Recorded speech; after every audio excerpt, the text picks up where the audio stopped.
The cold was the first thing. It was a living creature in this part of Montana, a predator that stalked the draws and ridges of the mountains, its breath a constant, biting wind.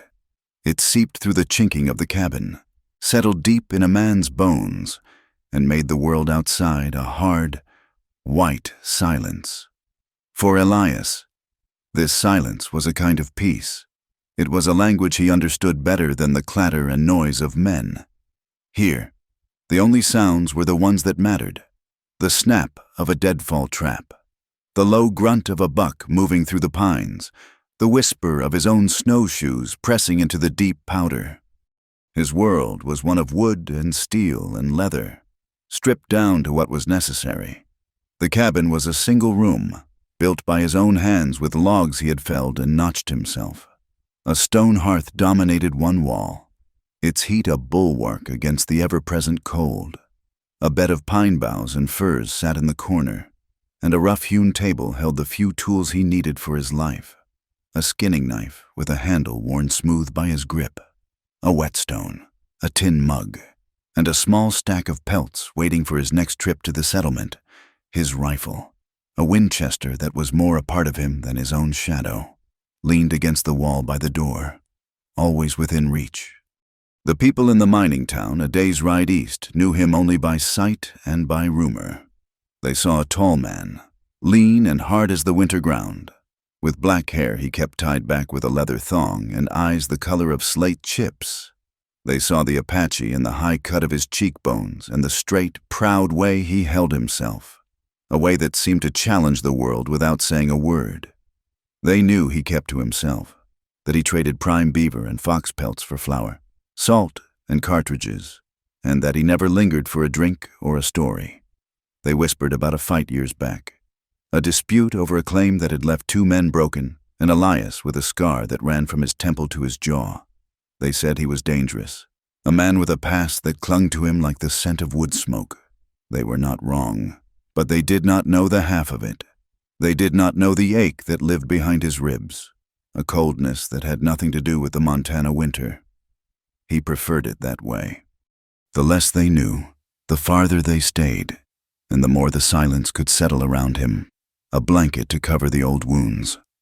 His days were a rhythm of survival. Before the sun crested the eastern peaks, he would be checking his trap lines, his movements patient and precise.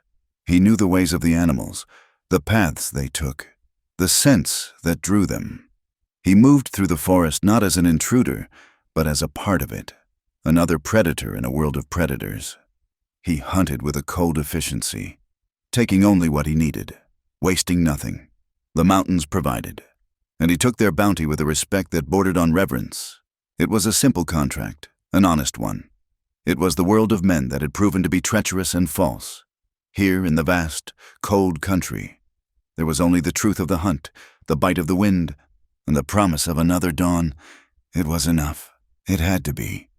That rhythm was broken by the howl of a blizzard that swept down from the north, a wall of white that erased the world. For 2 days, Elias stayed inside, feeding the fire, oiling his rifle, mending a tear in his buckskin shirt. The wind shrieked around the cabin like a banshee, and the snow piled in great drifts against the door. On the 3rd morning, the world was born anew, buried under a pristine blanket of white, the sky a piercing, painful blue. It was on that morning, miles away, that a mail carrier named Silas Blackwood found the woman. Silas was a man accustomed to the hardships of his route, a winding, treacherous path that connected the isolated settlements and mining camps. He was pushing his horse through a deep drift when he saw it, a splash of dark color against the endless white.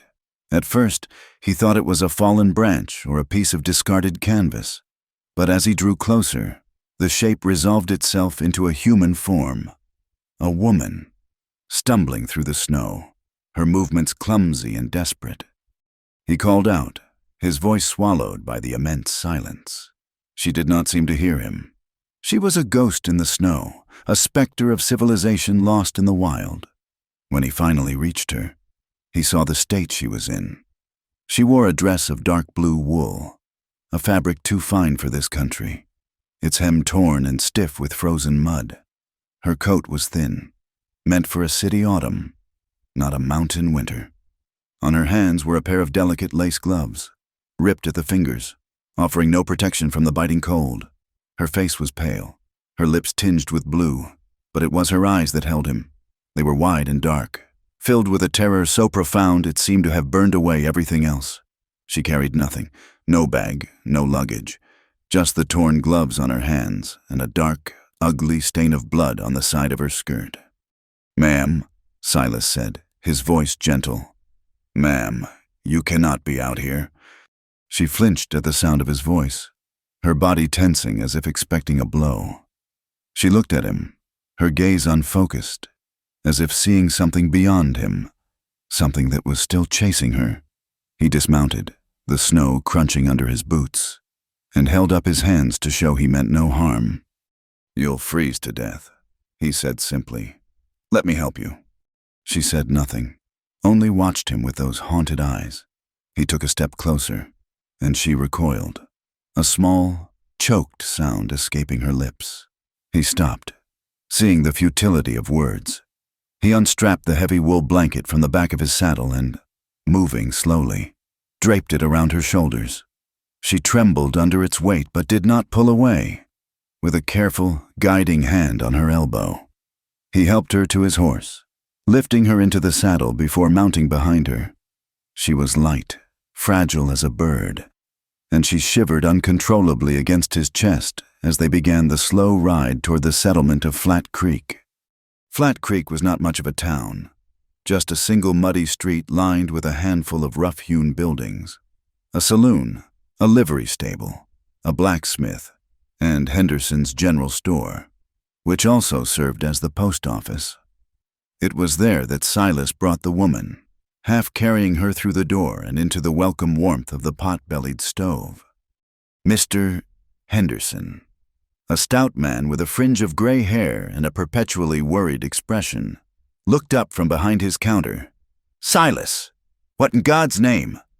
The few customers in the store, 2 miners and a rancher's wife, turned to stare.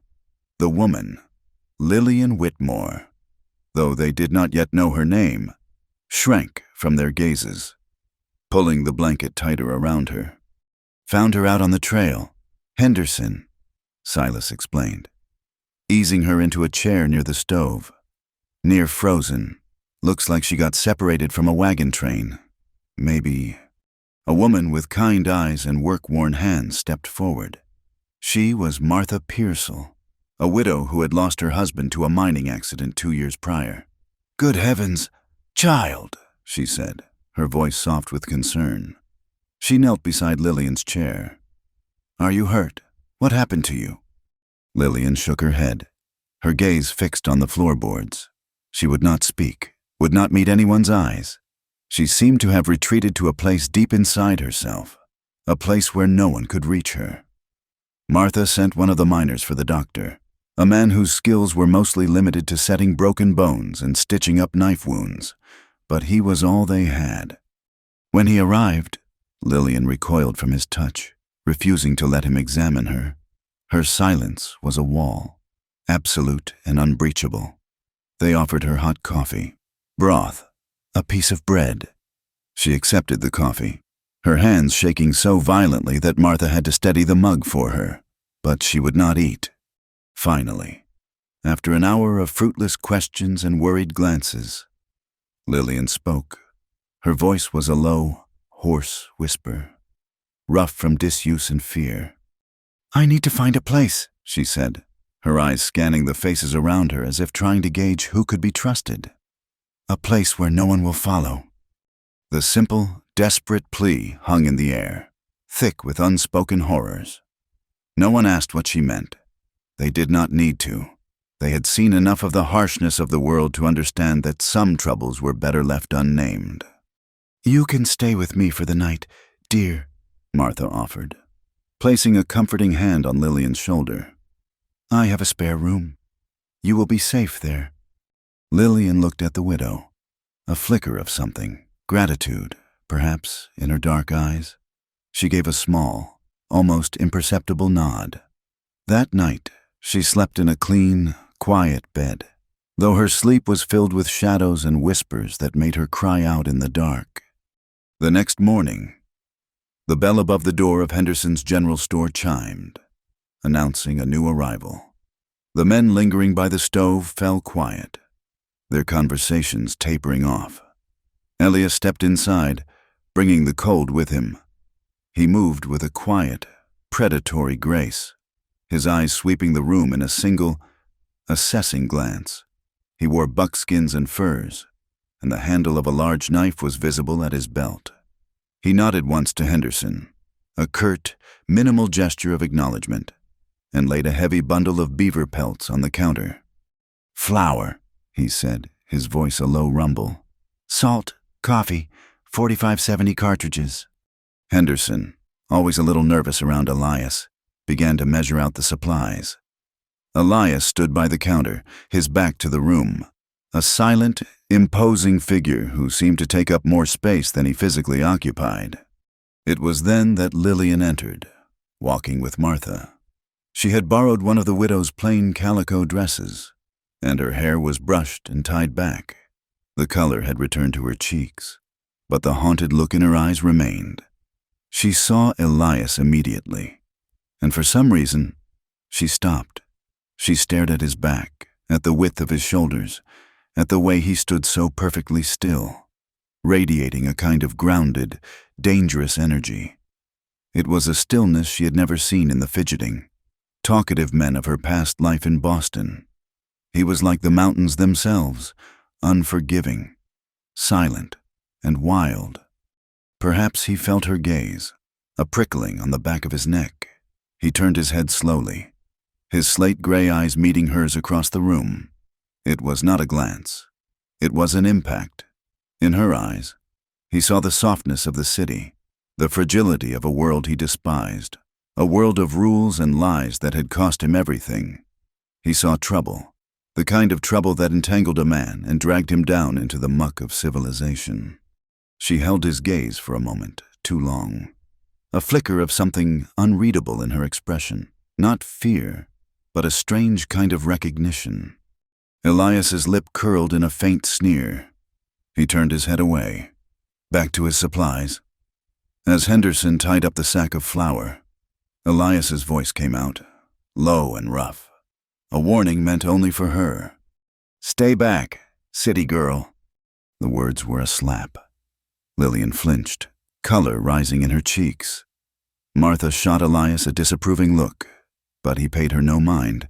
He gathered his supplies, paid with the pelts, and left without another word, the bell above the door chiming his departure. Lillian stood frozen for a moment, the quiet threat of his words echoing in the sudden silence of the store. But instead of fear, a strange resolve began to form within her.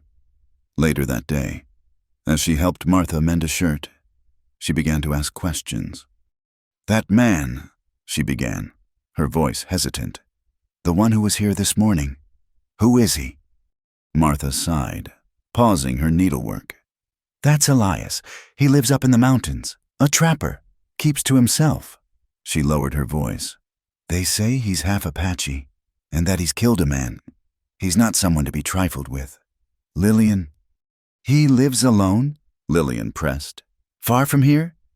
"Miles from anywhere," Martha confirmed, looking at her with a worried frown. "In a cabin he built himself. Why do you ask, child?" "A man like that," Lillian said, more to herself than to Martha. "He would not ask questions." A terrible understanding dawned on Martha's face. "Lillian, no, you cannot be thinking of going up there. It is not safe. The wilderness is no place for a woman alone. And Elias, he is not a kind man." "Mr. Henderson voiced his agreement when Lillian spoke of her plan to him. "That's fool talk, ma'am. He's as like to shoot you as look at you. He wants nothing to do with people." But their advice, born of genuine concern, sounded to Lillian like a description of the very sanctuary she sought. A man who wanted nothing to do with people was a man who would not try to pry into her past. A man who lived far from town was a man who lived far from the reach of the law, or the men who thought they were the law. She had fled from a world of polished manners and hidden brutalities, a world where a legal piece of paper was a cage. The danger Elias represented seemed clean and honest compared to the poison she had escaped. Despite Martha's pleading, Lillian was resolute.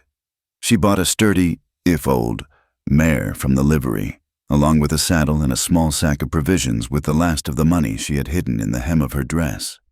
She thanked Martha with a sincerity that brought tears to the older woman's eyes, and then she rode out of Flat Creek, heading north, following the vague directions Henderson had given her.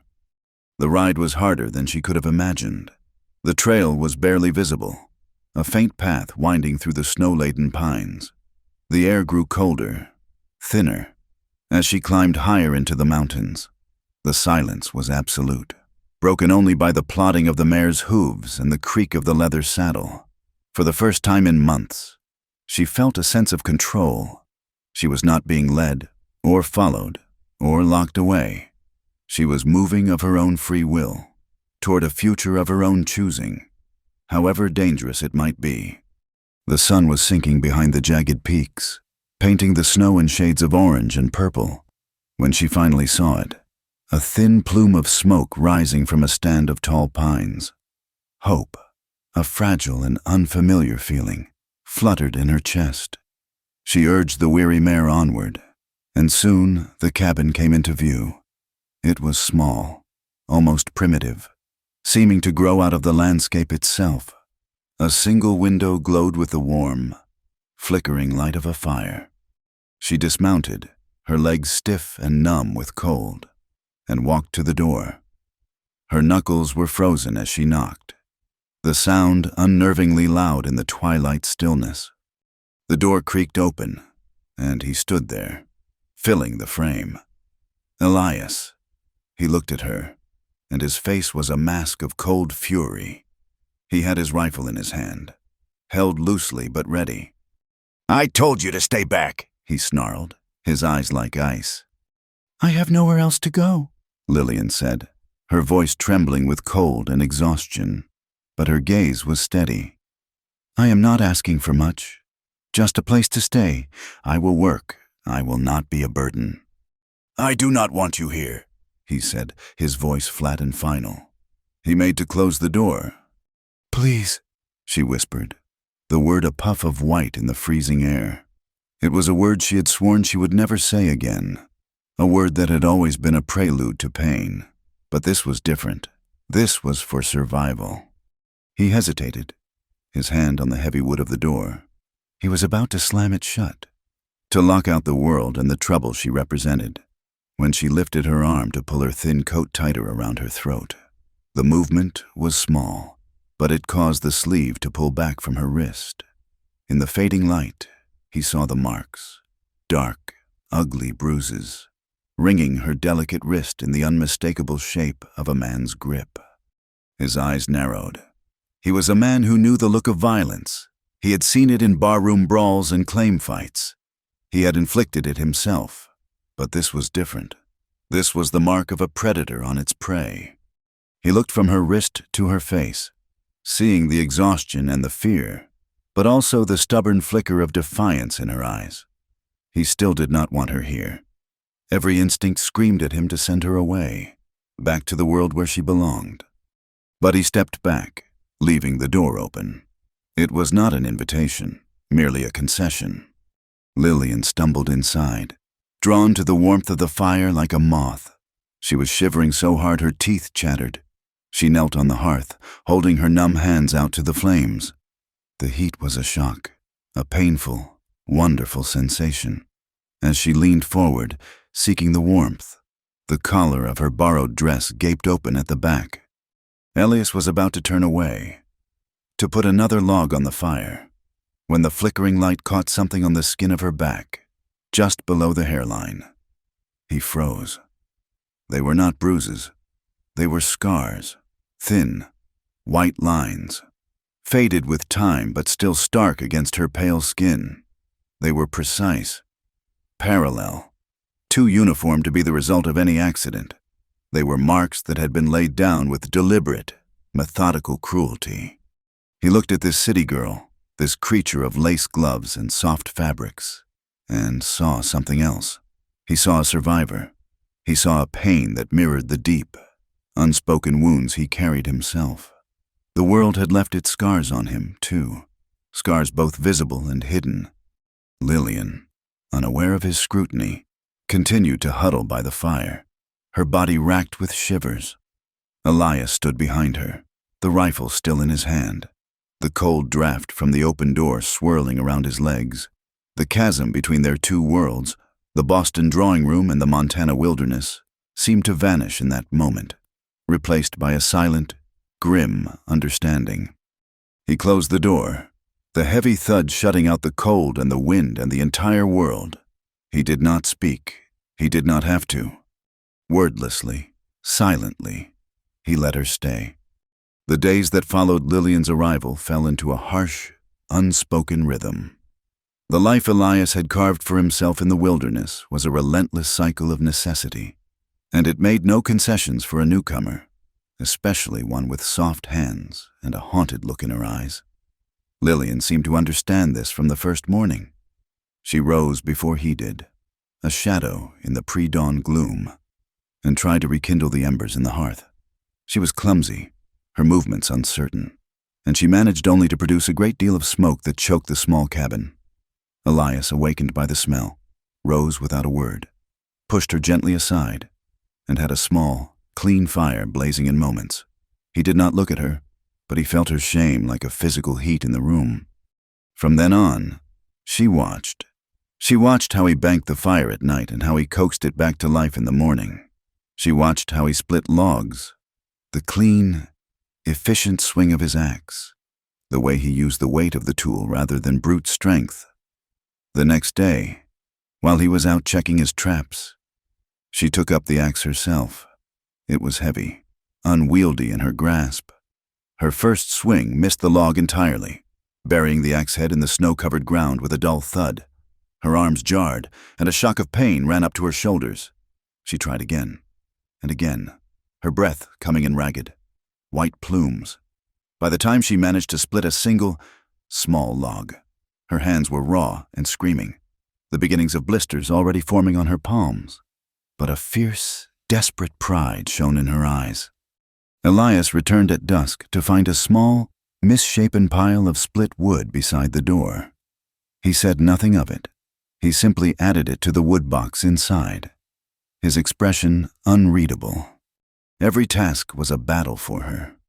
Fetching water from the half-frozen creek left her gasping for breath, the heavy buckets banging against her legs and sloshing icy water onto her skirt.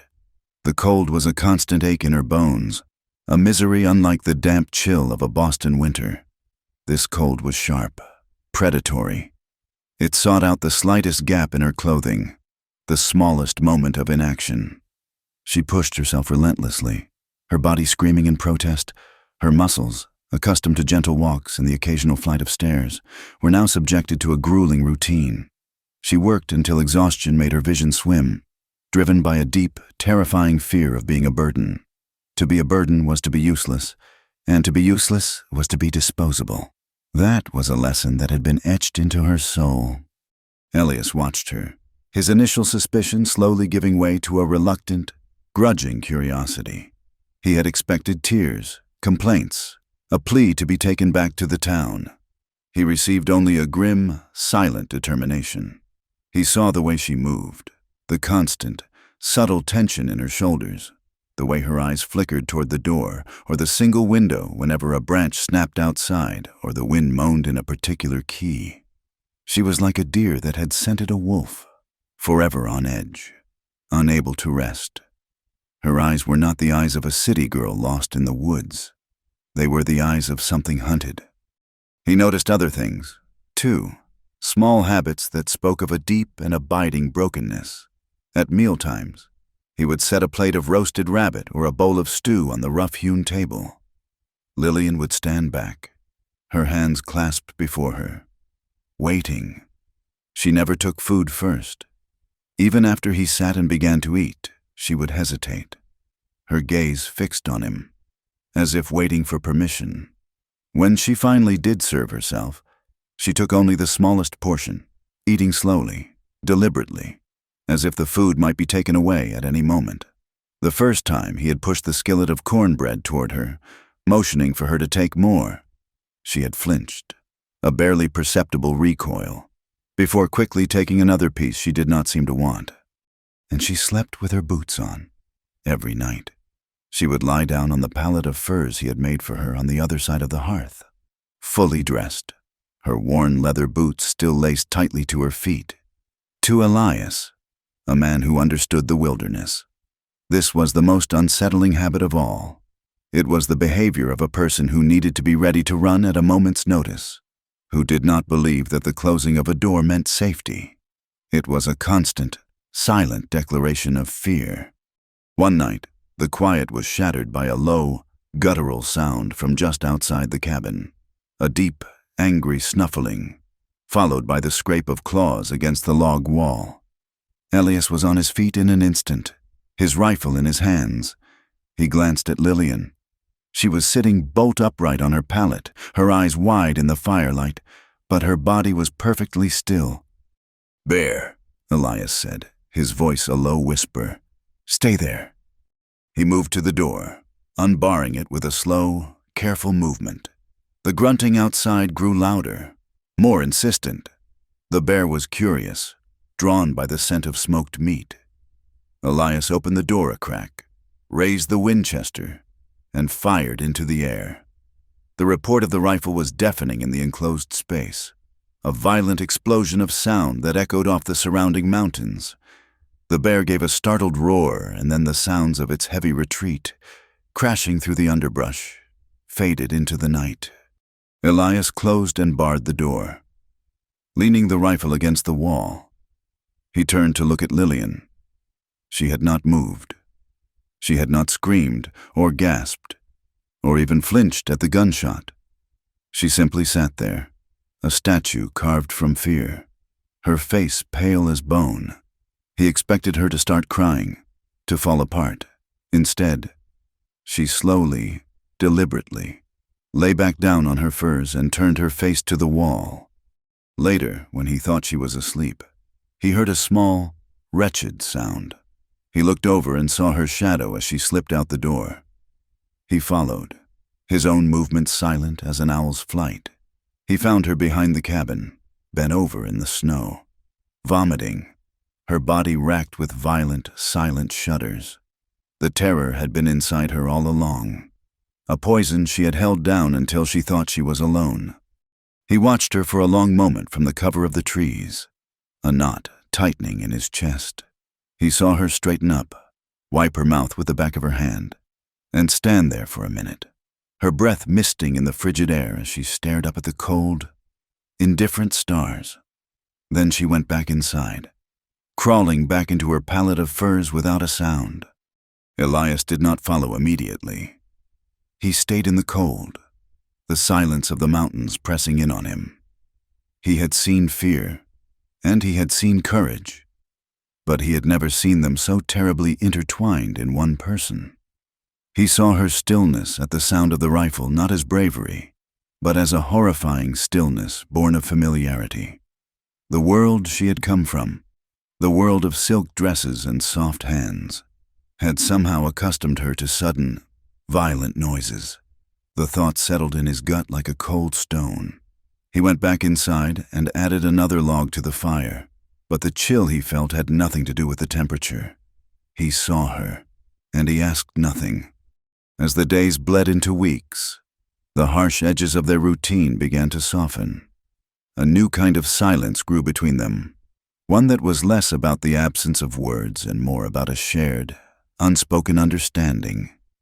It was a silence built of small, accumulated moments. Lillian, seeing a tear in the shoulder of his buckskin shirt, took his sewing kit, a simple roll of leather containing a few thick needles and a spool of sinew, and mended it with small, even stitches that were far more precise than his own clumsy repairs. She did it while he was gone, leaving the mended shirt folded on his bed. He found it, ran his thumb over the neat seam, and said nothing when he returned. But the next day, He took the small knife she had been using to peel potatoes and sharpened it on his whetstone until it had a razor's edge. He tested it on a slip of paper, and when it sliced cleanly through, he laid it on the table beside her without a word. These were the conversations they had, an extra blanket laid over her while she slept, a hot mug of coffee left on the table for him when he came in from the cold, hands brushed as they both reached for the same piece of firewood. Each moment was quiet, fleeting, but charged with a weight of emotion that words would have crushed. He began to see past the hunted animal and catch glimpses of the woman underneath.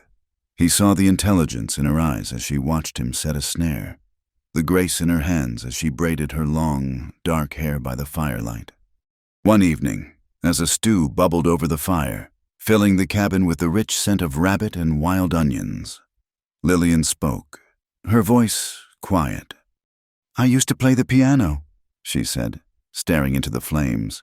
She held up her hands, looking at the calluses forming on her palms, the dirt ingrained in her knuckles. "I wore silk gloves, so the oils from my skin would not tarnish the ivory keys." The image was so alien in this rough, primitive cabin that Elias could not immediately form a response. He pictured her in a warm, candlelit room, her fingers flying over a polished keyboard, and the contrast with the woman before him, her face smudged with soot, was stark and painful. He felt a sudden, sharp anger at the world that had taken her from that room and thrown her into this one. He found himself speaking, the words coming out rough, as if dredged from a deep, unused well. "I was in a town once, down in Wyoming. A man was shot over a card game. I saw who did it." He paused, the memory still raw. "When I went to the sheriff, the judge was there. He looked at my father's name on the register, then looked at me. He said my testimony was not admissible." Elias's voice was flat, devoid of emotion, but Lillian could hear the cold rage beneath it. "He said a man who was half savage could not be considered a civilized witness." Lillian looked up from the fire, her eyes meeting his. In that moment, they were not a mountain man and a city girl. They were two people who had been judged and found wanting by the world.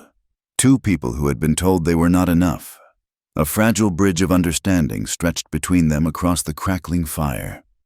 The next week, a storm rolled in, a monster of wind and snow that howled for 3 straight days, imprisoning them in the cabin. The world outside vanished into a churning vortex of white. They huddled near the hearth, the fire their only anchor in the roaring chaos. The enforced proximity was both a comfort and a torment.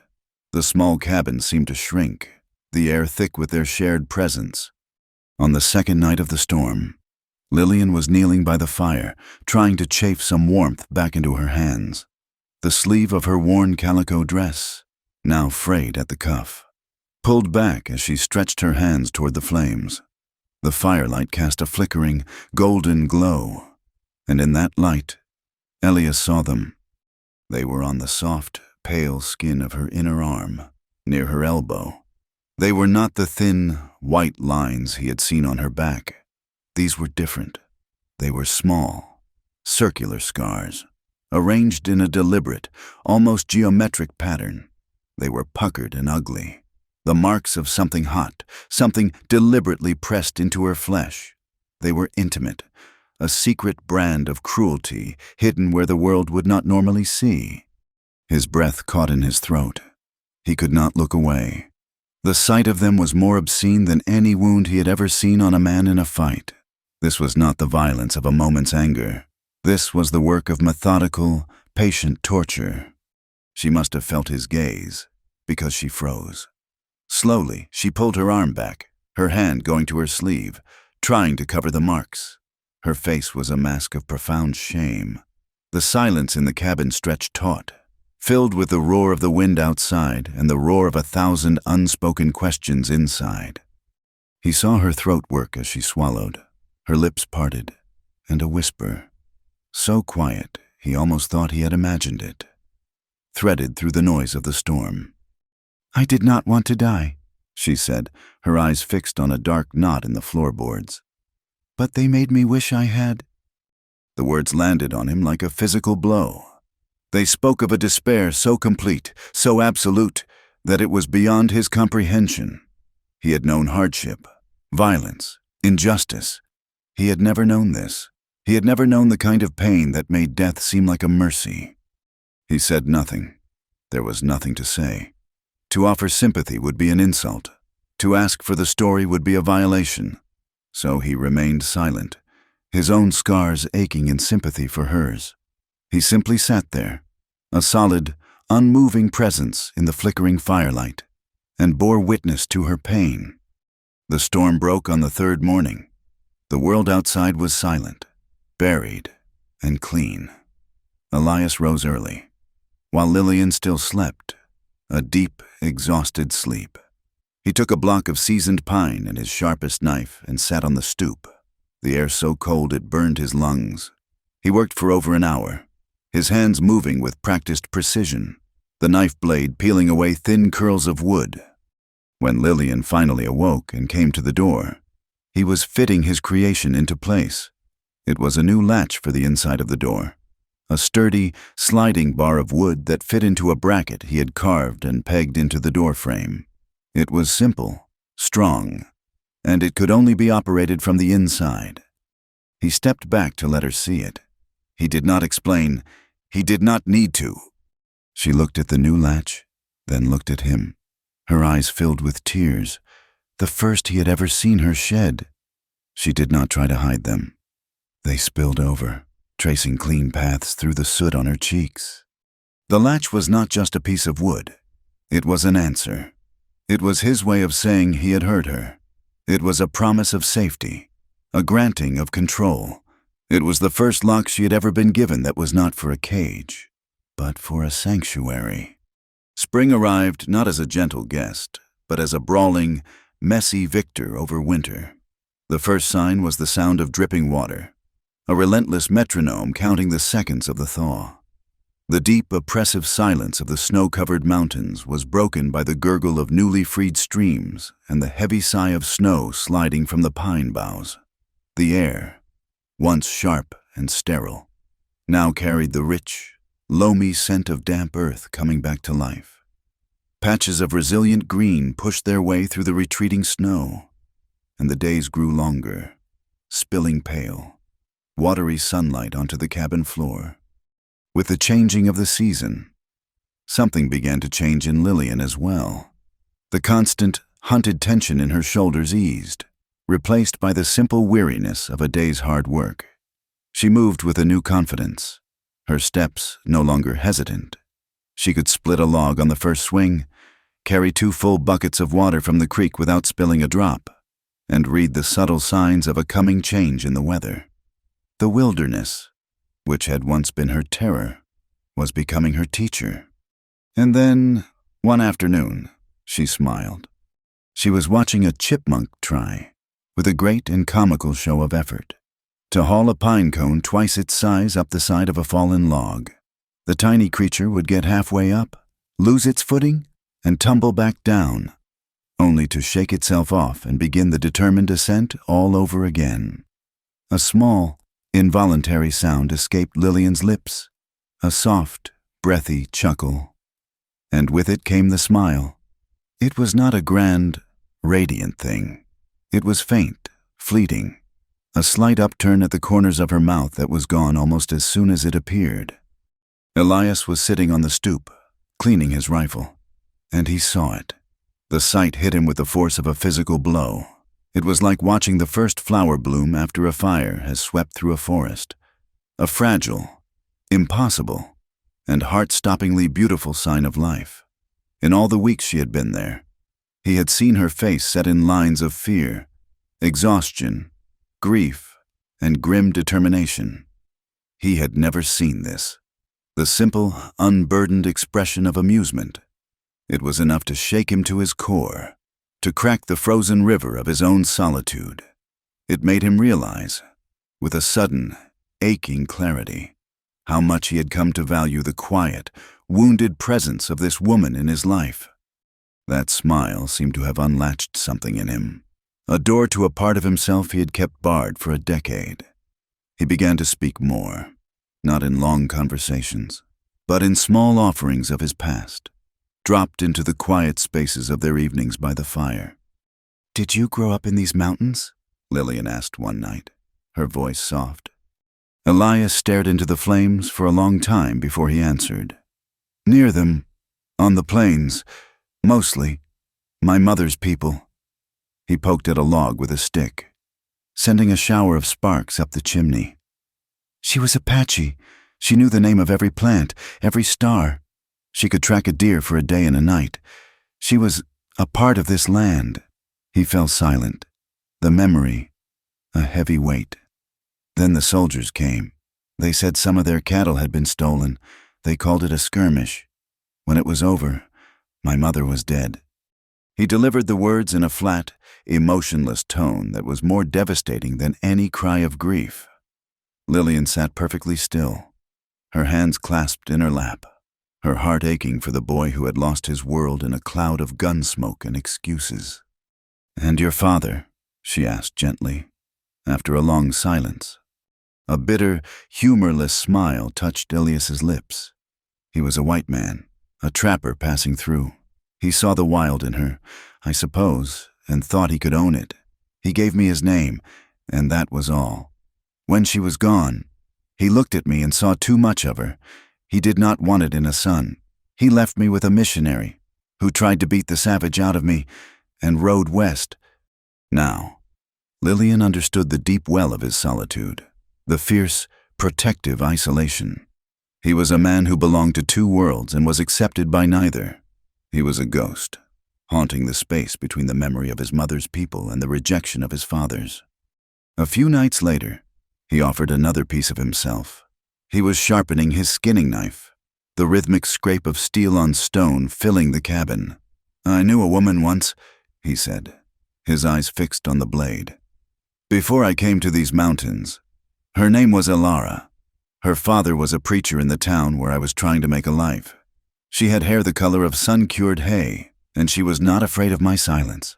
He stopped, his hand stilling on the knife. "Her father found out she was meeting me. He forbade it, said God did not make mistakes, but that he was willing to make an exception for me. He told her I was half savage, a stain on the world, and that to lie with me would be to condemn her soul. She believed him. He tested the edge of the blade with his thumb. He sent her away, back east to live with an aunt. I never saw her again. That was when I came up here. The mountains do not judge a man by his blood." Each story was a key, unlocking a room in her own haunted past. His vulnerability was a gift, a silent invitation. One evening, after he had finished telling her about Elara, the cabin was so quiet she could hear the frantic beat of her own heart. The fire crackled, a warm, living presence between them. She knew, with a terrifying certainty, that it was her turn.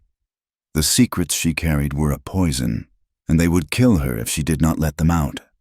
She began to tremble, a fine, uncontrollable shudder. She wrapped her arms around herself, hugging her knees to her chest. "My name is Lillian Whitmore," she began, her voice a strained whisper. "At least, that was my name. Back in Boston, my family had money. Not a great deal, but enough that I was considered a good match." Elias watched her, his face impassive, but his eyes were intent, his stillness an invitation to continue. "I was married to a man named Alistair Finch," she said, the name tasting like ash in her mouth. "He was much older than I was, powerful, respected. Everyone told me what a fortunate woman I was. He had a great deal of money and a great deal of influence. He collected beautiful things, art, porcelain, horses, and me." She took a ragged breath. "He believed a wife was like a fine horse, something to be broken, taught to obey its master's hand. The training began on our wedding night. He locked the bedroom door. He told me he was going to teach me the duties of a wife. He was very calm, very methodical." Tears began to stream down her face, hot and silent. "The beatings were not done in anger. They were lessons for speaking out of turn, for not smiling when his guests told a joke, for reading a book he had not approved. He called it correcting my nature. She looked at her arm, at the sleeve that covered the circular scars. Once, I spilled a glass of wine on a new rug. He took the cigar from his mouth and he showed me the importance of being careful with his possessions. Elias's jaw tightened, the muscle there clenching into a hard knot. His hands, resting on his knees, curled into fists, but he remained silent, letting her speak, knowing that to interrupt would be to break the fragile dam holding back a flood of pain. "I tried to run away," she whispered, her voice cracking. "After 6 months, I thought I would die if I stayed, but he has men who work for him. They found me in a town 100 miles away. They brought me back. That night, that was when he gave me the scars on my back. He told me that they would be a map, to always remind me of the road that led back to him. He said that a cage was only a cage if you did not understand that it was for your own protection." She finally looked at him, her eyes pleading, desperate for him to understand the depth of the horror. "He owned me. The law said so. The world said so. So I ran again. This time, I did not just run away. I ran to a place where a man like him would never think to look, a place he would consider beneath him. I sold the last piece of jewelry I had and bought passage on a wagon train heading west, telling them I was a widow. But one of his men saw me in a town in Nebraska. I saw his face in the crowd. That night, I slipped away from the wagons. I ran into the storm, into the wilderness. I just ran until I could not run any more." The story hung in the air between them, a tangible thing, ugly and brutal. The fire popped, a sharp, violent sound in the sudden, profound silence. Lillian was weeping openly now, deep, gut-wrenching sobs of a grief she had held inside for what felt like a lifetime. Elias did not move for a long time. He did not offer her a comforting hand or a soft word. He simply sat there, his granite face a mask, and absorbed the entirety of her story. He looked at her, this small, trembling woman, huddled by his fire, and he saw not the bruises or the scars, but the fierce, desperate will to live that had carried her through an unimaginable hell and deposited her on his doorstep. When he finally spoke, his voice was low and rough with an emotion she could not name. He did not say, "I am sorry." He did not say, "That is terrible." He looked at the scars she had revealed, both the visible and the invisible, and he saw them not as marks of shame, but as battle wounds. "They hurt you like that," he said, his voice quiet with a kind of awe. "And you still lived?" The question stunned her. Her weeping stopped, hitched in her throat. In all her life, she had been seen as property, as a victim, as a fallen woman, as something broken. No one, not once, had ever looked at the evidence of her suffering and seen it as proof of her strength. His words were a balm, a powerful medicine that began to stitch together the torn fragments of her soul. He saw her. He truly saw her. In that moment, the space between them vanished. She looked at him, her tear-streaked face illuminated by the fire, and he looked at her, his own dark, painful past reflected in his eyes. Slowly, she leaned forward. He met her halfway. Their lips met in a brief, trembling kiss. It was not a kiss of passion, but of desperation, of recognition. It was salty with her tears and smoky from the fire. It was the kiss of two survivors, two lonely souls who had found a brief, fragile shelter in each other. They pulled apart, the air crackling with what had just passed between them. That night, when it was time to sleep, Elias did not retreat to his own bed. He took a blanket and lay down on the floor beside her pallet. A few feet away, it was a gesture of protection, a silent vow to stand between her and the ghosts of her past. He had just settled down when he heard a sharp intake of breath. He turned his head. In the dim light from the embers, he saw that Lillian was sitting up, her body rigid, her eyes wide with a blind, animal panic. "No," she whispered, a choked, terrified sound. "Please, no." He started to sit up, to tell her it was all right, that he meant her no harm. "Lillian." But she scrambled backwards, away from him, until her back hit the cold log wall. She held up her hands, as if to ward off a blow. "Do not touch me!" she cried, her voice raw with terror. The sight of her, so utterly panicked, stopped him cold. He had made a terrible mistake. He had forgotten that for her.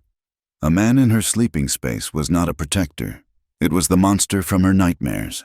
The trust they had built, the fragile intimacy of their kiss, shattered into 1,000 pieces. Shame washed over him, hot and bitter. He had frightened her. He, who knew better than anyone the look of a cornered animal, had cornered her without even realizing it. He got to his feet, his movements stiff. "I am sorry," he muttered, his voice a low rasp.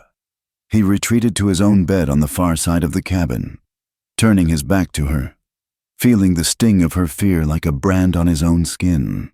Shame flooded Lillian as well, a cold, sickening wave that followed the hot spike of her panic.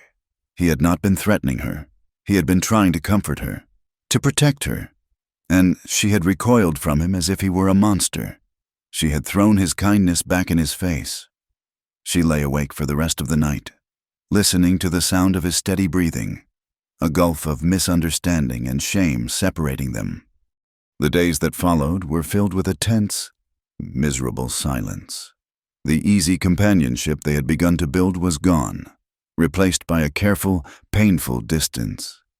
Elias left before dawn to hunt or check his traps, and did not return until well after dusk, his face closed and grim. Lillian stayed in the cabin, the silence pressing in on her, avoiding the hearth where they had kissed, the memory now a source of acute pain. The new lock on the door, once a symbol of his care, now felt like a wall between them. The tension might have stretched on indefinitely, freezing them back into their separate solitudes, if not for the cruel and simple intervention of fate. Elias returned one evening just as the light was failing, limping heavily, his face pale and tight with pain. He leaned against the doorframe, his rifle used as a crutch. "Trap," he said through gritted teeth. "A damn wolf trap, buried in the snow. Not mine, an old one. Twisted my ankle." Lillian's own misery was forgotten in a rush of alarm and concern. She hurried to his side, helping him to a stool by the fire. His boot was swollen tight, and she had to cut the laces with a knife to get it off. The ankle beneath was already turning a dark, ugly purple. She worked quickly, her hands surprisingly steady. She fetched a bucket of icy water from the creek to bring down the swelling, then wrapped the ankle tightly with strips of clean cloth. He sat in silence, watching her, his pain-filled eyes following her every movement. Her hands were gentle, as she carefully tended to his injury. She worked with a focused, quiet competence. There was no fear in her touch, only care. The simple act of tending to him, of being the caregiver instead of the one in need of care, seemed to break the spell that had held them captive. When she was finished, she sat back on her heels, looking not at his ankle, but at his face. "Elias," she began, her voice barely a whisper, "that night, when I pushed you away, I need you to understand." He waited, his expression guarded. "I am afraid," she said, her voice trembling, but her gaze was direct and honest. "But not of you." She took a shaky breath, the confession costing her everything. "I am afraid of how badly I want to trust you." Lillian's confession, and the failed, frightened intimacy that followed, had broken the fever of their solitude. The shame and tension that held them for days finally gave way, not to the easy companionship they had before, but to something deeper, quieter, and more fragile. His twisted ankle became the bridge between them. Her careful, gentle tending was an apology. His acceptance of her care was forgiveness. The silence that returned was no longer one of pain, but of healing. They moved around each other in the small cabin with a new awareness, a shared gravity that pulled them into the same orbit, The shadow of her past and the wall of his isolation were still there, but they no longer stood between them. Instead, they stood together, two wounded people looking out at the world from the shelter of their shared scars. His ankle healed slowly, and as it did, the rhythms of their life found a new pattern. She learned to anticipate his needs, having a hot cup of coffee ready when he came in from checking his morning snares, or a clean cloth to wipe the oil from his hands after he'd cleaned his rifle. He, in turn, began to leave offerings for her. A handful of early spring berries he'd found in a sun-warmed patch of woods, a hawk's feather of impossible beauty, a piece of quartz that glittered with 1,000 tiny rainbows in the firelight. They were small, wordless gifts, a language of the wild that she was beginning to understand. This fragile peace was shattered by the arrival of a man named Jedediah Pike, a traveling trader who made a yearly circuit through the most remote parts of the mountains. He was a wiry man with a beard full of trail dust and eyes that had seen too much to be surprised by anything. He led a single, long-suffering mule packed high with goods, tin pots, needles, tobacco, salt, and news. For men like Elias, the news was often more valuable than the salt. Elias saw him coming from a long way off, a dark speck moving slowly up the trail. He met him outside the cabin, his stance neutral but wary. Lillian, hearing the jingle of the mule's harness, stood in the doorway, a half-peeled potato in her hand. "Elias," Jedediah greeted him, his voice a dry rasp. "Still breathing. I see. The mountains have not eaten you yet." "Not yet, Jed," Elias replied, his eyes on the mule's pack. "What have you got?" As they bartered, Elias trading a stack of prime mink pelts for coffee, flour, and a new axe head. Jedediah's gaze kept flicking toward Lillian.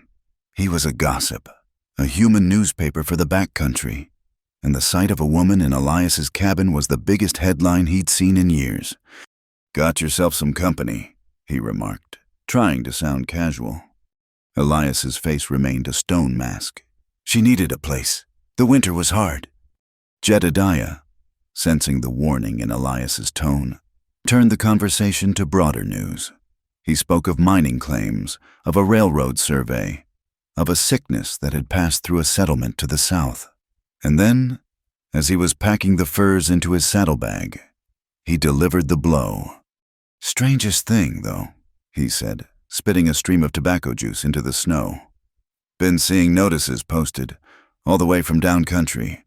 Some rich man from back east, Boston I think it was, is looking for his wife. Says she went missing, wandered off, got lost. He reckons there is a reward, a big one, $500 for information leading to her return." The potato slipped from Lillian's hand, thudding softly onto the cabin's dirt floor. The blood drained from her face, leaving it a stark, terrifying white. The hunted look, which had softened over the past weeks, returned with a vengeance. Sharp and desperate, she looked like a cornered doe, her eyes wide with a pure, primal terror. Elias saw it. He saw the way her hand went to her throat, the way her breath hitched. The air around them suddenly grew thin and cold. Jedediah finally seemed to notice the suffocating tension. He looked from Lillian's stricken face to Elias's, whose hand was now resting on the hilt of the large knife at his belt. The trader's gossipy curiosity evaporated, replaced by the shrewd instinct of a man who knew when he had stumbled into something dangerous. "Well," Jedediah said, clearing his throat and swinging himself up onto his mule, "best be on my way. Long ride to the next camp." He kicked the mule into a reluctant walk, casting one last, worried glance over his shoulder before he disappeared into the trees. The silence he left behind was absolute. It was heavier than any snowdrift, colder than any winter wind.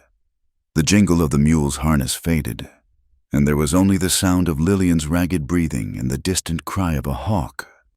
"Alistair," she whispered, her voice a dead thing. "He will not stop, not until I am back in his house or in the ground." Elias did not answer immediately.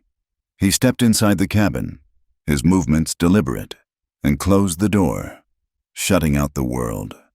He turned to face her. His face was grim, his eyes the color of a stormy sky. "He will find you," Elias stated. It was not a guess, it was a certainty. $500 was a fortune. It was enough to make any man a hunter, to turn any neighbor into an informant.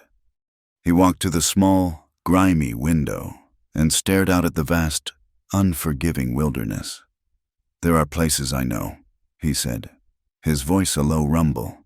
"Passes through the high country, hidden valleys where a person can disappear, places the world has forgotten. I can take you there. They will never find you." He was offering her an escape, a way to survive. He was offering to lead her deeper into the wild, to set her on a path of permanent exile, even if it meant she would be walking it alone. Lillian looked at him, at the strong, solid line of his back. She looked around the small cabin, at the rough-hewn table, the stone hearth, the bed of furs. It was not a home, not in the way the world understood the word. It was a primitive shelter against the elements. But in this small, smoky room, she had been safer, more herself, than she had ever been in the gilded cage Alistair Finch had built for her. Here, she had been seen not as a possession, but as a person. Here, she had begun to heal. A new feeling, unfamiliar and powerful, rose up in her, pushing back the cold tide of fear. It was resolve. "No," she said, her voice quiet but firm. The single word hung in the air between them. Elias turned slowly from the window to look at her. "I have been running my whole life, Elias," she continued, her voice gaining strength. "Running from my father's expectations, from my husband's cruelty, running from myself. If I run now, I will never stop.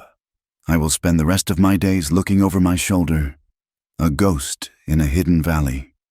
She took a step toward him. "Here, with you.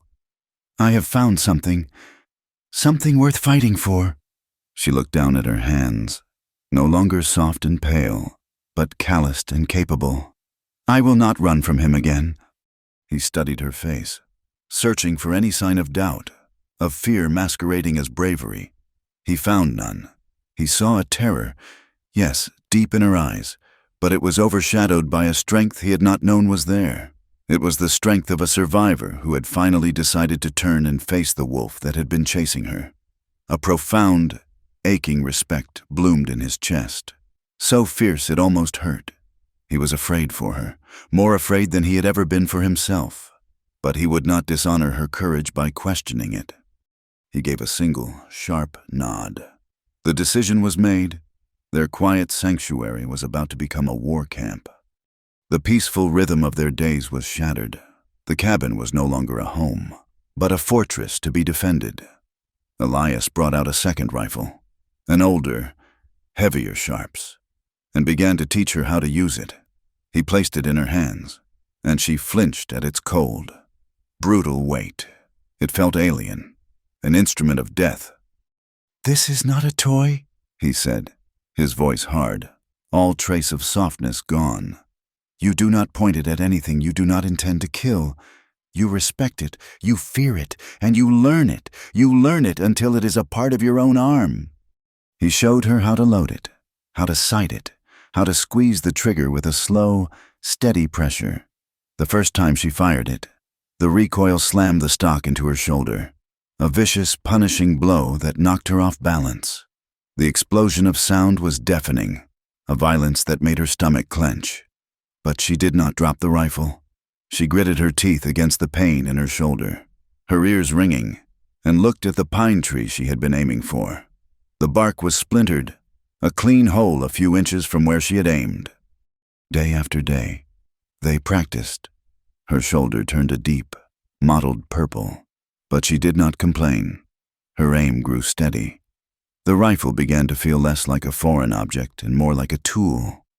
She learned to reload quickly, her fingers, once accustomed to piano keys, now moving with a new, grim dexterity among the lead cartridges. Elias watched her, his heart a battlefield of conflicting emotions.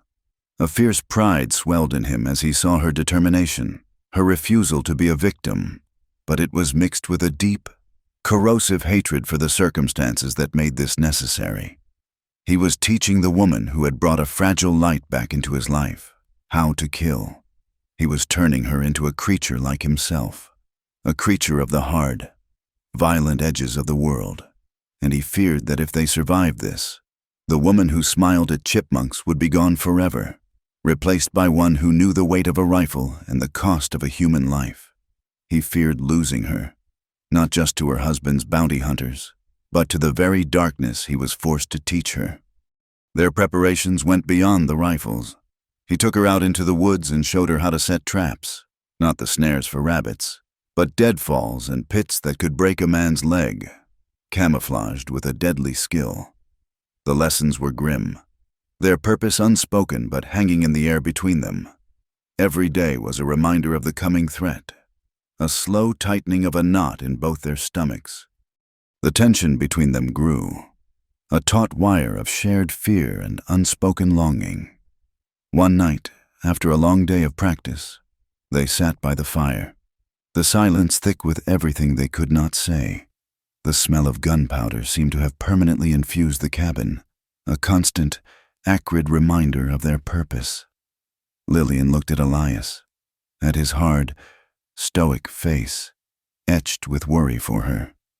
She saw the man who had given her a lock for her door, the man who had seen her scars and called her a survivor, and she knew, with a certainty that cut through her fear, that she could not bear to lose him. She rose from her stool and walked over to where he sat. She knelt before him, taking his large, calloused hand in hers. He looked at her, his eyes questioning. Slowly, deliberately, she leaned in and kissed him. This kiss was nothing like their first. There was no desperation in it, no trembling uncertainty. It was steady, slow, and brave. It was a choice. It was a claiming. It was an act of defiance against the man who had tried to own her body and her soul. She was telling Elias, without words, that she was her own, and that she was choosing to give herself to him. He responded, his hand coming up to cup the back of her head, his fingers tangling in her hair. He kissed her back with a depth of feeling that stole her breath, a lifetime of loneliness and pain pouring into the touch of his lips. That night, they made love beside the fire. It was hesitant at first, a slow, careful exploration, a question and an answer. For her, it was a reclaiming of her own body, a discovery that an act of intimacy could be an act of trust and tenderness, not of violence and shame. For him, it was a breaching of his final defenses, an opening of the last locked room in his heart. In the flickering firelight, their scars, visible and invisible, were not hidden, but accepted. They came together not as two perfect halves, but as two broken pieces that fit together, creating a fragile, beautiful whole. Afterward, they lay in each other's arms on the bed of furs, the fire casting dancing shadows on the log walls. The world outside, with its bounty hunters and its legal papers, seemed to recede, held at bay for a few precious hours by the warmth of their bodies and the quiet beating of their hearts. Elias brushed a strand of hair from her face, his touch gentle. "You ain't his anymore," he said, his voice a low, rough whisper. "Not to me." The words were a vow, a declaration of a truth that was more powerful than any law written on paper. She was not the property of Alistair Finch. She was Lillian, and she was with him. The realities of the world could not be held off forever. A week later, their supplies ran low. A trip to Flat Creek was a necessary, calculated risk.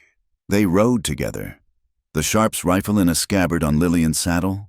The town, which had once seemed a place of potential sanctuary, now felt like enemy territory. The moment they rode down the main street, they felt the change. The news had spread. Doors were closed that had previously been open. The few people on the street stopped to stare. The women whispered behind their hands. their eyes filled with a mixture of pity and contempt. The men looked at Lillian with a new, ugly speculation in their gazes, and at Elias with a sullen resentment. Inside Henderson's store, the air was thick with hostility. A few settlers stood by the stove, and they fell silent as Elias and Lillian entered, turning to watch them with open scorn. "Look what the cat dragged in," one of them, a burly man named Cormac, scoffed. "The savage and his stolen prize." Elias ignored him, his face impassive, as he gave his list to a nervous Mr. Henderson. But Lillian felt the eyes of the other men on her, crawling over her like insects. They were not just looking at her, they were assessing her, pricing her, the $500 reward glittering in their imaginations. "Heard she's spoiled meat," another man slurred, his eyes lingering on her, used up by a rich man and thrown away. As Lillian reached for a bolt of cloth, Cormac stepped in front of her, blocking her path. He was large and smelled of stale whiskey. He grinned, revealing a row of yellowed teeth. "What's the matter, pretty thing?" he sneered, his eyes dropping to her chest. "Too good for us common folk now that you're living with an Injun." He reached out a grimy hand to touch her arm. He never made it. Elias moved with a speed that was terrifying. One moment he was at the counter, the next he was beside Cormac. He grabbed the man's outstretched wrist. There was a sharp, sickening crack, like a dry branch snapping. Cormac screamed, a high, thin sound of pure agony, and collapsed to his knees, clutching his broken arm. The store fell into a dead silence, broken only by Cormac's whimpering. Elias stood over him, his eyes blazing with a cold, lethal fury. "Touch her again," he said, his voice dangerously quiet, "and I will kill you." He turned and looked at the other men, his gaze a physical challenge. They shrank back, their bravado gone, unable to meet the raw violence in his eyes. Without another word, Elias gathered their supplies, paid Henderson, and led Lillian out of the store. They were mounting their horses when Sheriff Brody intercepted them. He was a decent man, but weary. A man who preferred to keep the peace through compromise rather than confrontation. "Elias," he said, his voice low and troubled. "You cannot be breaking men's wrists in the middle of town." "He touched her," Elias said, his voice flat. "I know what he did," the sheriff sighed, rubbing his face. "And he's a fool who got what he deserved. But that is not the point. This reward, it's making people crazy. And you need to understand something." He looked from Elias to Lillian, his expression one of grim resignation. "She's his wife, legal by paper. If those bounty hunters come to this town, and they have a warrant from a judge, there is nothing I can do. The law is the law. I will not interfere." The words were a death sentence for any hope of help. They were alone. The law, the very civilization she had once belonged to, would not protect her. It would be the instrument of her return to bondage. They rode back to the cabin in silence, the weight of the sheriff's words pressing down on them. The sanctuary of the mountains felt smaller now, the walls of their cabin less secure. The world was closing in. That evening, Elias took a new, unfinished rifle stock he had been seasoning and began to carve. By the light of the fire, Lillian watched his strong, steady hands work the knife. He was not carving a pattern of leaves or an animal. He was carefully, precisely, carving 2 letters into the wood, right where his hand would grip it. L.W. He was making her a part of his weapon, a part of his fight. While he worked, Lillian mixed cornmeal and water. She had never baked in her life, but she had watched Martha Pearsall, and she had watched Elias. She made a clumsy, uneven cornbread and baked it in the cast-iron skillet over the fire. It was not perfect. It was a little burnt on the bottom and doughy in the middle.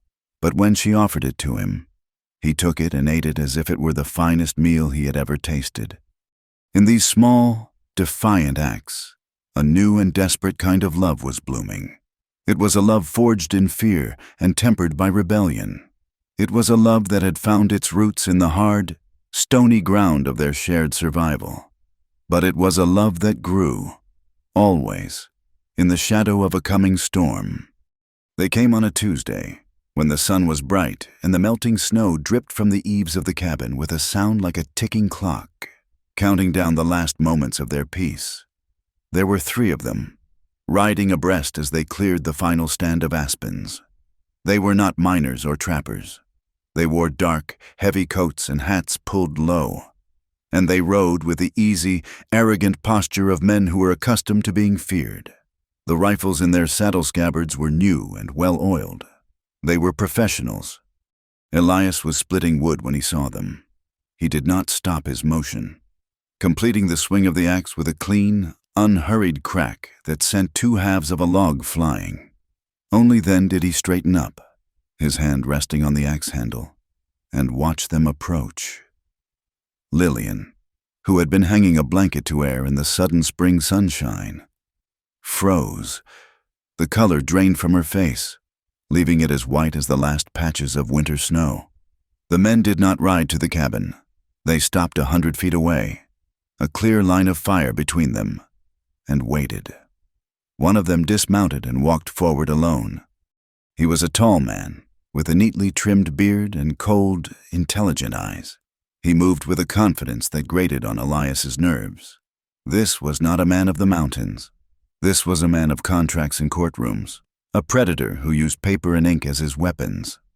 "Elias Kane," the man called out, his voice calm and carrying in the clear mountain air.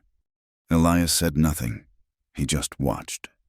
The man stopped about 20 feet away, holding his hands out to his sides to show they were empty.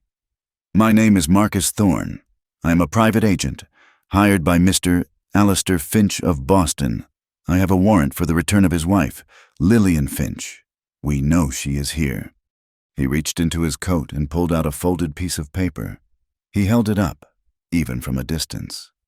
Lillian could see the official stamp, the elegant script, the marriage certificate, the bill of sale for her life. "She is not going with you," Elias said. His voice was not loud, but it cut through the air like a thrown knife. Thorne's lips thinned into a semblance of a smile. It did not reach his eyes. "Mr. Kane, let us be reasonable. This is a legal matter. She is his property, by the laws of God and the United States government. The local sheriff has already been informed of our business. He has assured us he will not interfere with a lawful recovery." He raised his voice slightly, so that it was directed at the cabin door where Lillian stood, a statue of terror. "Mrs. Finch, no harm will come to you. You have my word. Your husband is a forgiving man. He simply wishes for your safe return." Every word was a lie, a polished stone hiding a serpent. Forgiving.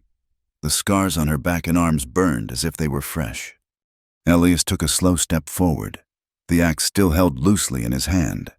"You have 5 seconds to get off this land," he said, his voice dropping to a low, dangerous growl.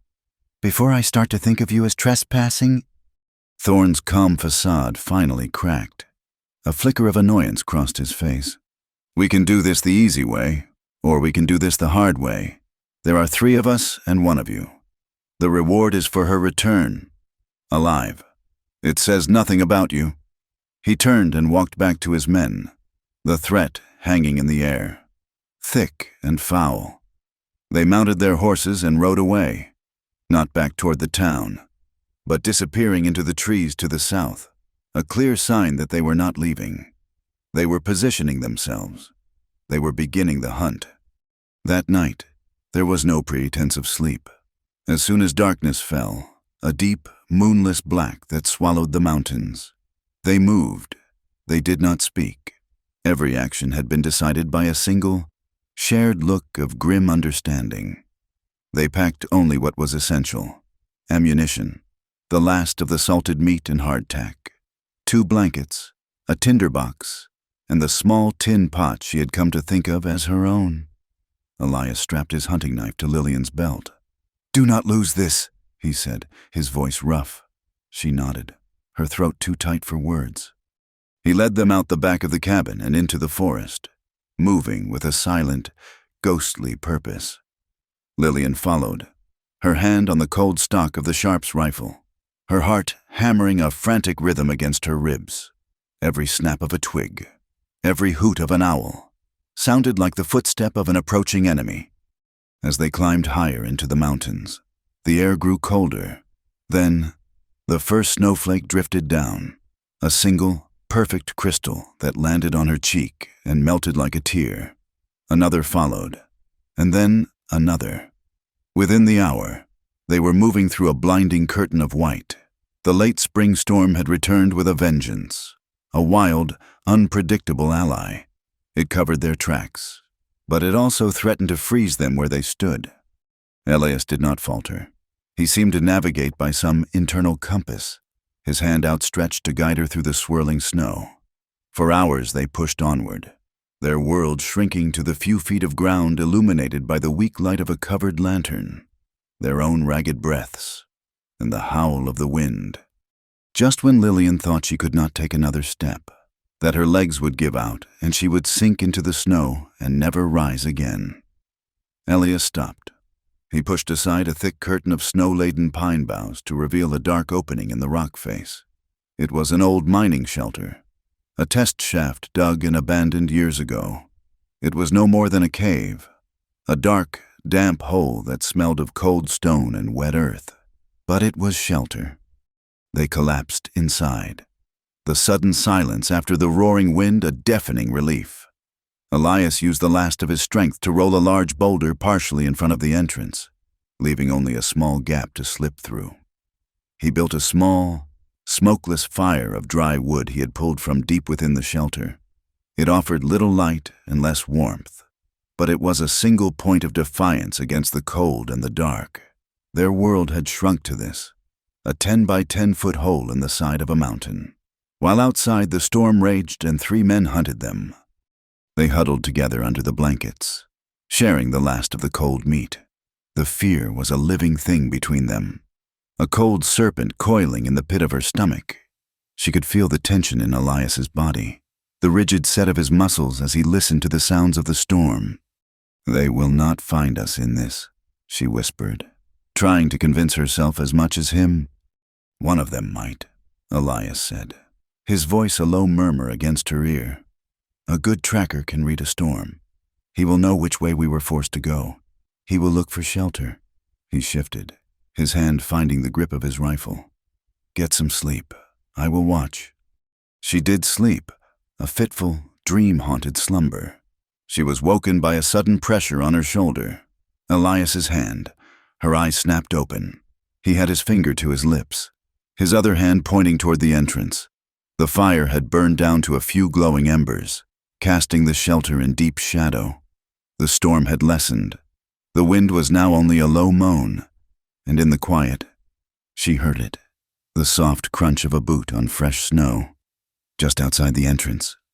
Elias moved like smoke, melting into the deepest shadows beside the opening. He held his rifle in one hand and his long skinning knife in the other. Lillian's heart seized. She reached for the heavy sharps, her hands trembling so violently she could barely grip the stock. She remembered his words. "Squeeze the trigger. Do not jerk it." A shadow fell across the opening. A man, bundled in a heavy coat, peered into the darkness, his pistol drawn. It was one of Thorne's men, a man with a hard, cruel face she had seen from a distance. He took a hesitant step inside. Elias exploded from the shadows. It was not a fight. It was an act of pure, predatory violence. He did not use the rifle. He slammed into the man, driving him back against the rock wall. The man's pistol discharged with a deafening roar, the bullet ricocheting off the stone ceiling. The bounty hunter was strong, fighting with a desperate ferocity. But he was in Elias's world now. There was the glint of steel, a choked, guttural cry, and the sickening wet sound of a blade striking home.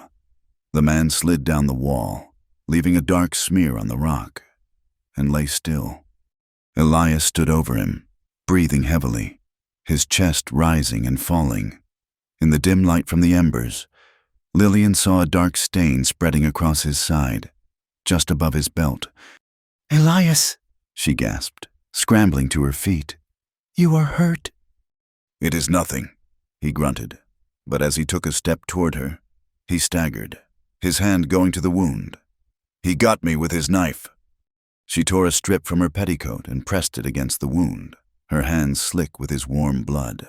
It was a deep, ugly gash, bleeding freely.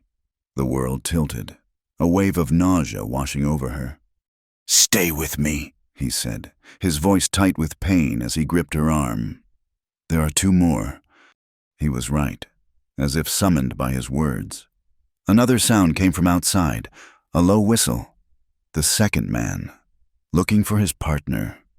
"He will try to sneak in," Elias whispered, his strength failing. He leaned heavily against the wall. "Lillian, the rifle." Her blood ran cold. She looked from his pale, pain-filled face to the heavy rifle in her hands, and then to the dark opening of the shelter.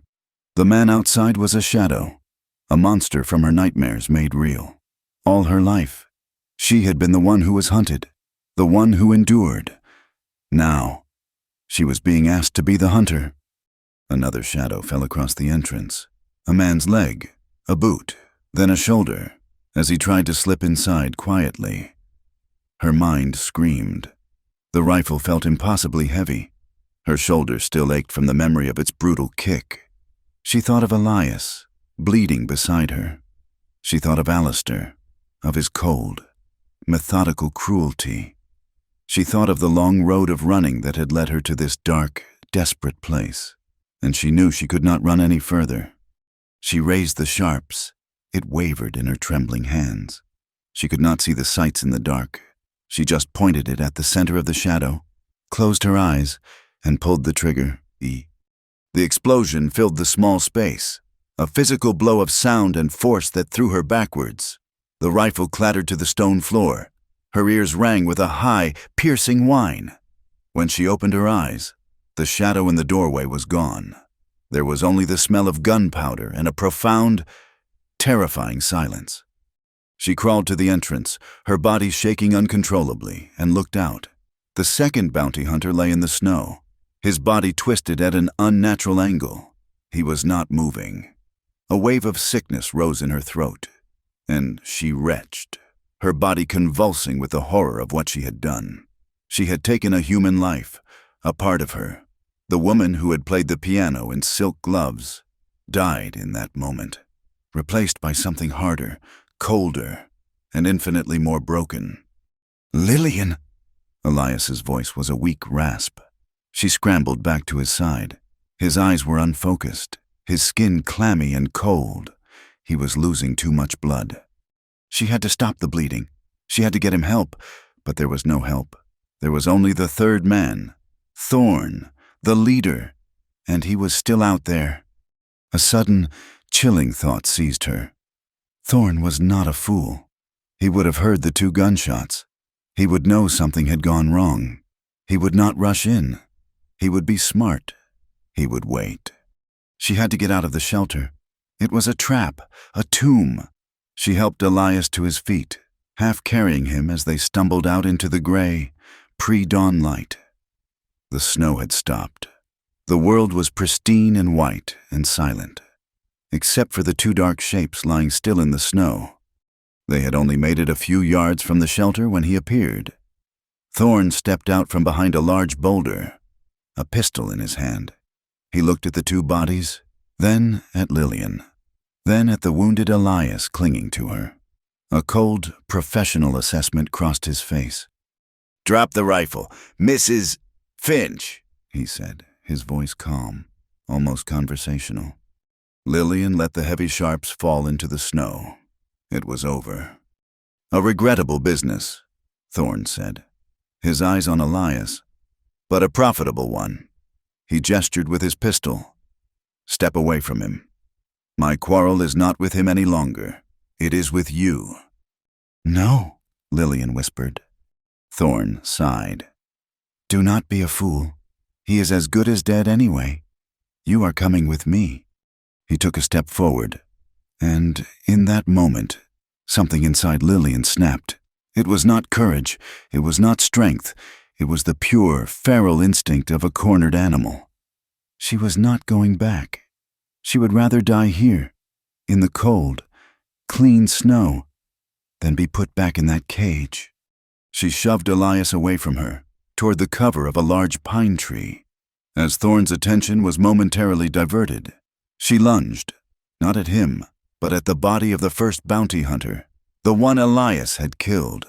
Her numb fingers closed around the hilt of the knife still clutched in the dead man's hand. It was Elias's knife. She came up with it, turning to face Thorn. He raised his pistol, a look of surprise on his face, but she was already moving, closing the distance between them. She did not know how to fight with a knife. She just slashed, a wild, desperate arc of steel. The blade caught him on the forearm, slicing through his heavy coat and deep into the flesh beneath. He cried out, more in anger than in pain, and grabbed her, his hand tangling in her hair. He was strong, far stronger than she was. He twisted her arm, and the knife fell from her grasp. He began to drag her, pulling her by her hair, down the trail, away from Elias, away from the shelter. He was going to take her back. He was going to win. But she had wounded him. A trail of dark blood dripped from his arm onto the pure white snow. Elias saw it. He had slumped against the tree, the world a gray, spinning tunnel. He saw Thorn dragging Lillian away. A roar of pure, helpless rage rose in his throat. He pushed himself off the tree, his wounded side screaming in agony, and began to follow. He did not know how long he walked. Each step was a fresh wave of pain. He stumbled, fell, and crawled, his vision blurring. He was guided only by the tracks in the snow and the bright, crimson drops of blood. The trail was a map of her struggle. He saw where she had kicked, where she had fallen, where she had been dragged. He pushed on, driven by a single, all-consuming thought. Lillian. He found the bounty hunter first. Thorn was lying on his side, a few hundred yards down the trail. He was not dead, but he was moaning, clutching his leg. In her frantic struggle, Lillian had managed to kick him in just the right spot, her heavy boot connecting with his knee, and the joint had given way. Elias did not even look at him. He looked past him, following her tracks. And then he saw her. She was clinging to the trunk of a slender aspen tree, her body shaking with violent, uncontrollable tremors. Her dress was torn, her face was scratched, and there was blood on her hands and on her cheek. She was staring at the wounded bounty hunter, her eyes wide with a mixture of terror and disbelief. Elias took one more step toward her, and then his legs finally gave out. He collapsed into the snow, the last of his strength gone. Lillian heard the sound and whirled around. Elias, She screamed, rushing to his side, her own terror forgotten in the face of his. She knelt beside him, cradling his head in her lap. His face was ashen, his lips blue. The makeshift bandage on his side was completely soaked through with blood. do not die. She sobbed, the words torn from her. Please, Elias, do not leave me. Not now. He opened his eyes, his gaze struggling to focus on her face. A faint, pained smile touched his lips. He raised a hand, his fingers brushing her cheek. I would do it all again, he whispered, his voice a bare thread of sound. Just to find you on my porch. His hand fell away, and his eyes closed, but he was still breathing. For a long moment, Lillian knelt there, his words echoing in the vast, silent wilderness. Then, a new resolve hardened her face. She would not let him die. She would not let this be the end. She stood up. She walked over to where Thorn lay moaning and took his pistol. Then she went back and retrieved Elias's rifle and her own. She found the folded papers in Thorn's coat, the marriage certificate, the bounty notice. She carried them back to where Elias lay. With numb, clumsy fingers, she used the tinderbox to start a small fire. She fed the papers to the flames, watching as the elegant script and the legal stamps curled, blackened, and turned to ash. She watched the legal proof of her bondage, the price on her head, disappear into the cold mountain air. Then she began the grim, necessary work. She dragged the 2 bodies from the shelter and the 3rd wounded man into the trees, one by one. She did not have the strength to dig a grave in the frozen ground. She could only cover them with stones and fallen branches, a crude burial for the men who had come to drag her back to hell. The law might come next, the world might still hunt them, but they were alive. And for now, in the shadow of the silent, watching mountains, that was enough. The journey back to the cabin was a walking nightmare. Elias was a dead weight against Lillian, his breath coming in shallow, ragged gasps. Each step was a monumental effort, a battle against the sucking snow and the encroaching grayness that threatened to swallow him. Lillian, fueled by a terror so profound it burned away her exhaustion, half dragged, half carried him, her own ragged breaths misting in the frigid air. The world was a blur of white snow and red blood. She got him inside the shelter of their cabin just as his last bit of strength gave out and he collapsed onto his bed of furs. For 2 days and 2 nights, she fought for his life. She cleaned the wound as best she could with boiled water and whiskey, her hands shaking but her purpose absolute. She stitched the gash closed with a fine needle and sinew, a grim parody of the mending she had once done on his shirts. She fed him broth, spoonful by spoonful, forcing it between his pale, dry lips. She kept the fire blazing, a desperate, roaring defense against the cold that was trying to claim him from within. During his fever-haunted sleep, he would cry out, not in his own voice, but in the language of his mother's people, words she did not understand but whose pain was universal. He would speak the name Elara, and then her own, Lillian, his voice thick with a delirious sorrow. In those long, terrifying hours, as she watched the slow rise and fall of his chest, she knew a truth that settled in her bones. If he died, the small, fragile part of her that had begun to heal would die with him. On the 3rd morning, the fever broke. He woke, his eyes clear for the first time, and looked at her. He was weak, his voice a dry rasp, but he was alive. A wave of relief so powerful it left her dizzy washed over Lillian. She had won, they had survived. But Elias, looking at her exhausted, soot-stained face, saw a different reality. They had won a battle, not the war. The law was not a wounded man she could tend to, or a storm she could outlast. The law was patient.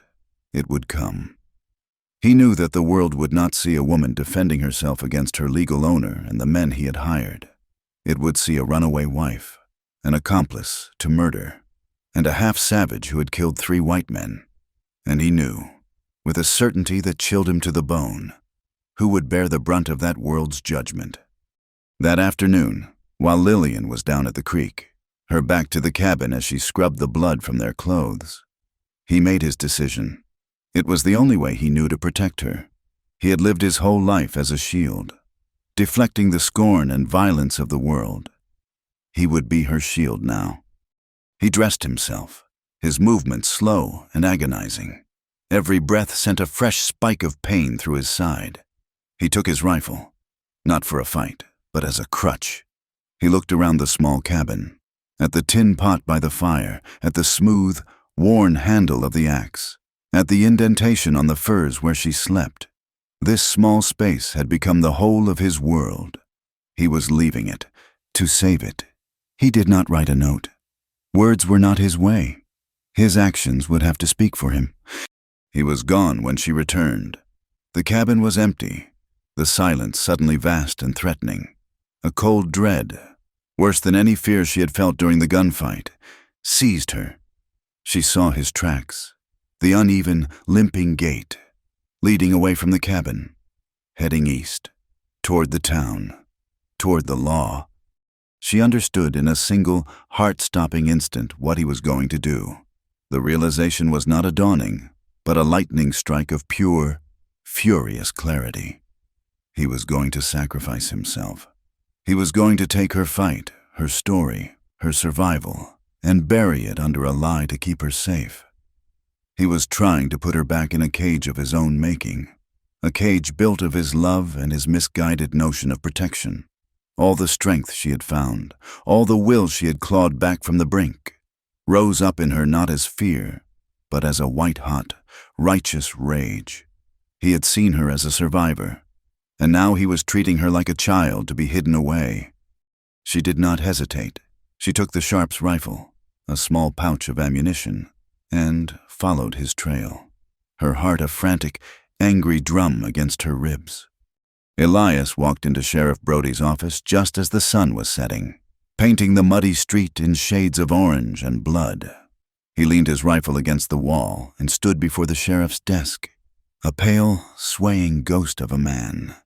"Sheriff," he said, his voice raspy but steady, "I am here to confess. Those 3 bounty hunters, I killed them. All 3. Brody looked up from his paperwork, his weary face etched with disbelief. "Elias, what in God's name are you talking about? You look half dead." "They came for the woman," Elias said, his voice flat, ignoring the sheriff's concern. "They were going to take her. I told them to leave. They would not, so I killed them." He held out his wrists. "I killed them alone. She had nothing to do with it." The lie was stark, simple, and absolute. It was a wall he was building around her, and he was cementing it with his own freedom, his own life. The trial was a swift, grim affair. In the absence of any other witnesses, his confession was enough. A circuit judge was already in town, and a courtroom was hastily convened in the back room of the saloon. It was a mockery of justice, a foregone conclusion. The room was packed with the men of Flat Creek, their faces a mixture of morbid curiosity and grim satisfaction. A savage had killed 3 white men. The outcome was never in doubt. Elias stood before the judge, his face a stoic mask, his wounded side a constant, throbbing fire. He did not speak in his own defense. He answered the questions in a quiet monotone, repeating the lie, strengthening the bars of the cage he was building for himself.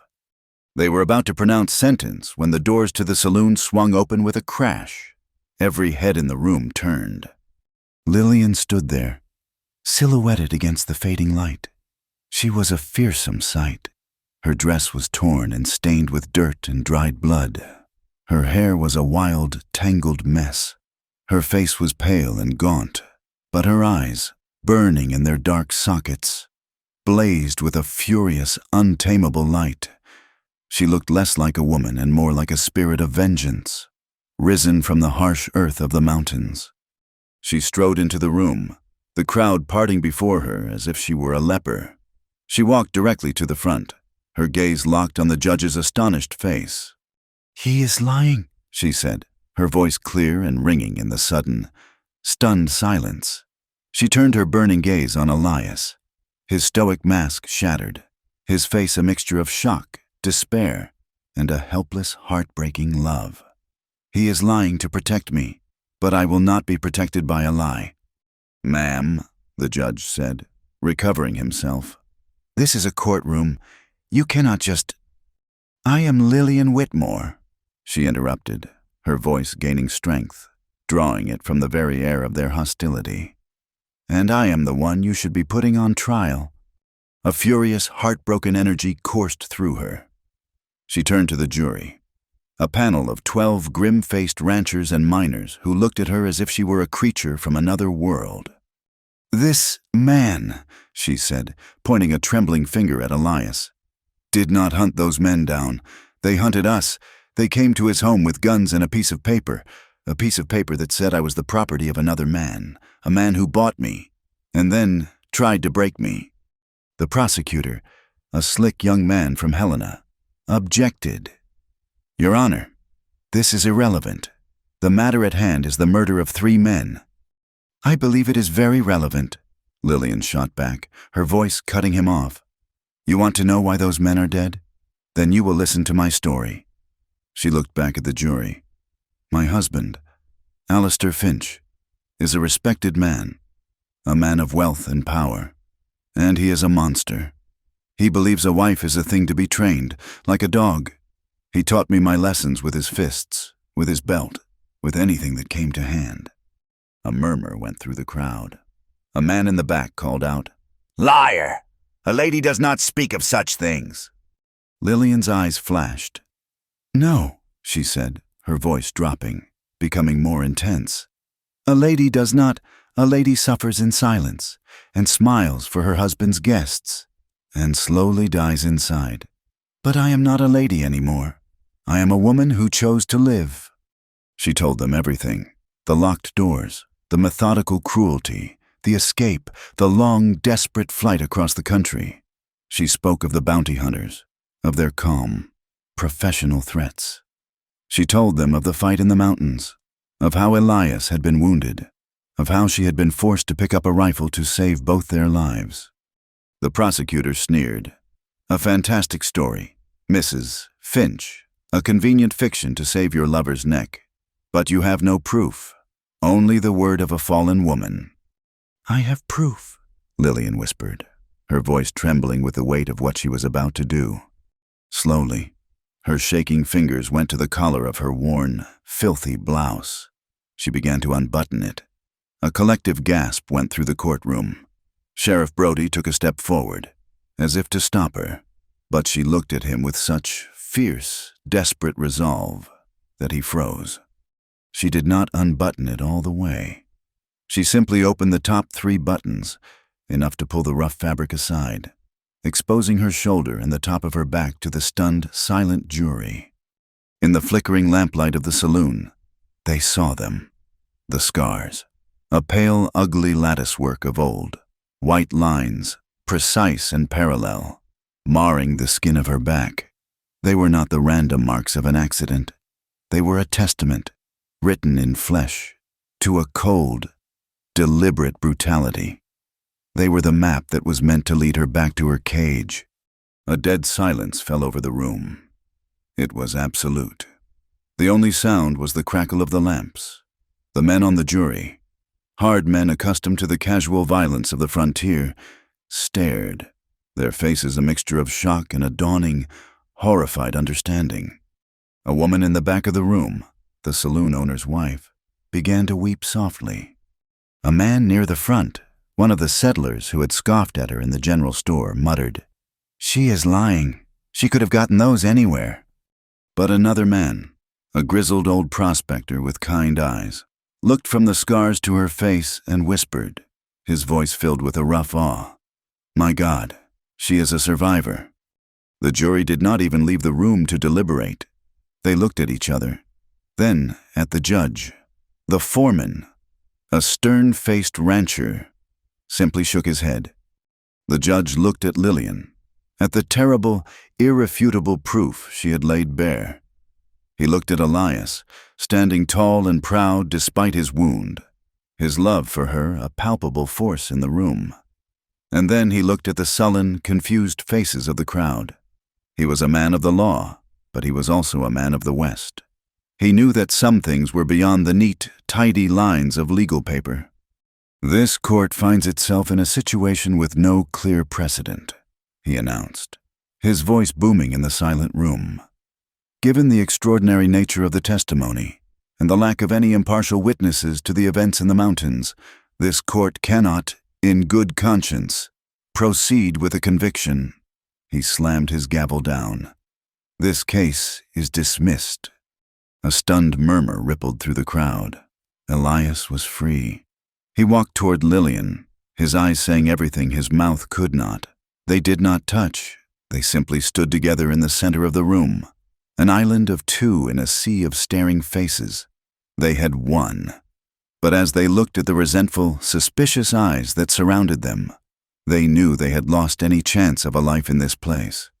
They were no longer just the reclusive half-breed and the strange runaway. They were murderers who had gotten away with it, and she was the woman who had shamed them all with her truth. They were no longer safe. The next morning, before the sun had risen, Lillian went to the small house of the widow who had first sheltered her. She did not knock. She simply left a small, neatly folded letter on the doorstep. Inside, She had written only a few words. "Thank you for your kindness." It was the first lamp lit in a long darkness. Tucked inside the letter were the last remnants of her old life. A pair of delicate, torn lace gloves. A final shedding of her skin.